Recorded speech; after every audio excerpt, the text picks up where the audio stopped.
Okay, we're joined by Republican Congressman Goldman, and I just want to start off by asking you a bit about the. Uh, You start, I'm sorry. okay, yeah, it's the mixed minus. No, I asked it. Oh, okay, My sorry. phone. Sorry. Okay.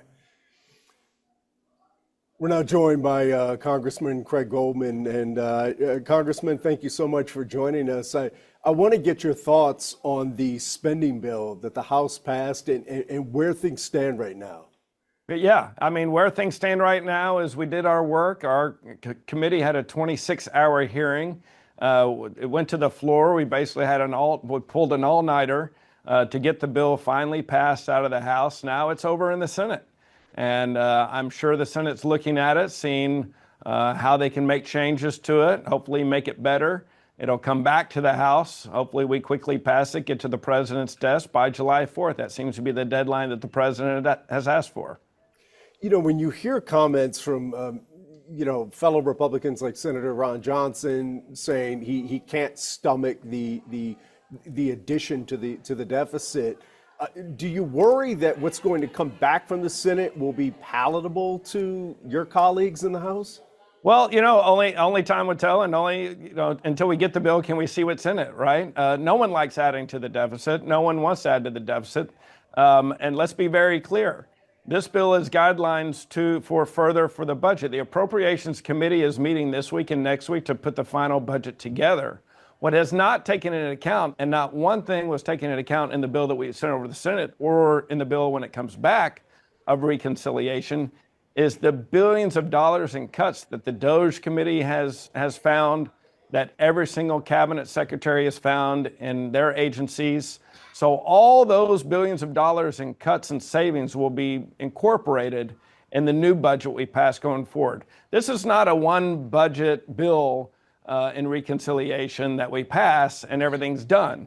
This is a process. This is a long, several-year process to trim the $36 trillion deficit year by year and hopefully have it eliminated within 10 years, if not sooner.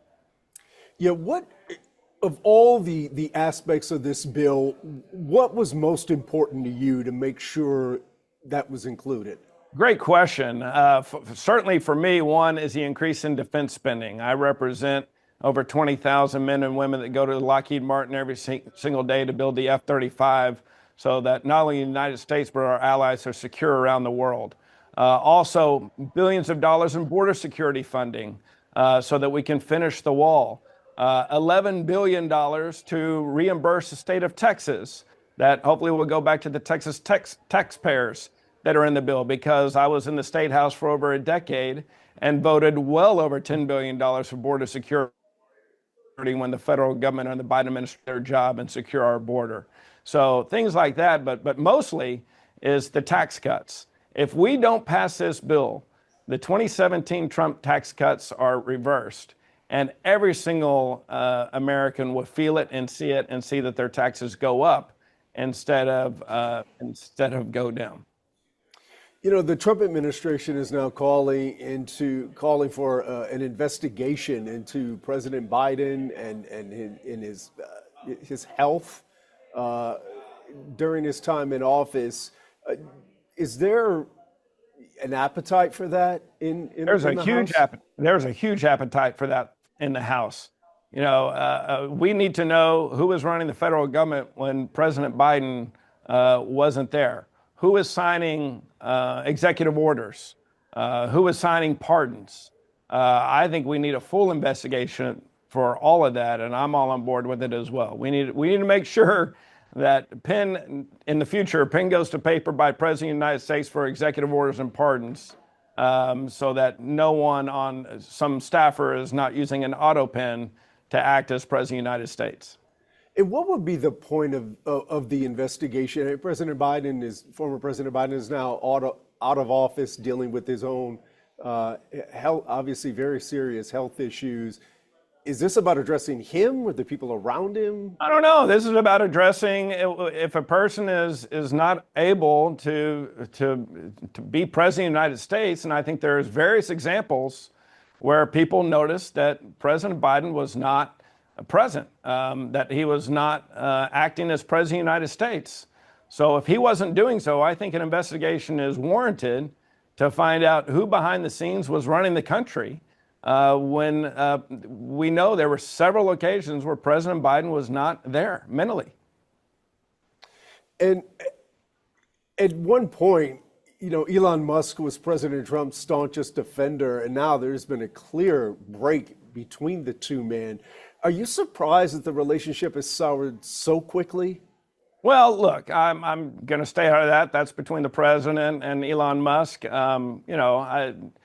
Nothing's good for the country when two men like that are battling each other, especially on social media. But that's between them, and we certainly thank Elon Musk for his time at what he did with Doge. And the good news is the Doge committee, if you will, continues. Their work continues. They are continuing to find billions of dollars in waste, fraud, and abuse all over our government agencies. Let's keep in mind what Elon and his team started and what they're continuing to do is the first government audit in American history. And let me repeat that. The first government audit in American history. Think about that.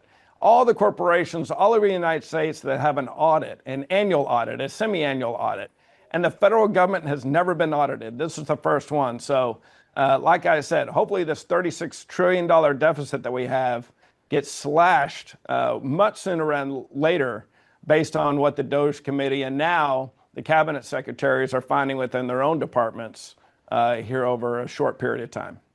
A lot of analysts say the only way to make a real dent in that deficit would be to go after either major entitlements like the Social Security program, or to make deep cuts to the Pentagon and the Defense Department. Would you be on board with?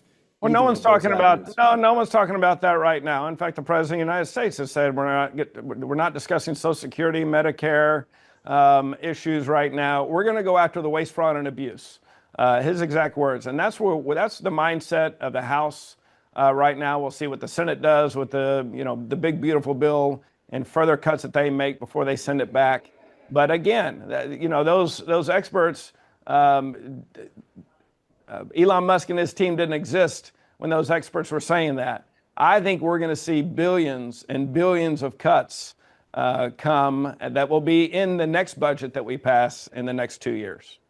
And finally, when you come home to Texas and you're talking to your constituents about this spending bill, what are you highlighting for them? Well, I'm highlighting for them, if we don't pass this bill, their taxes are going to go up. So it's very important that we pass this bill.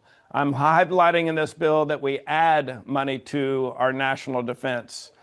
President Trump told me himself that he looks forward to having more funds to build the F-35, which is built in my district. Very important.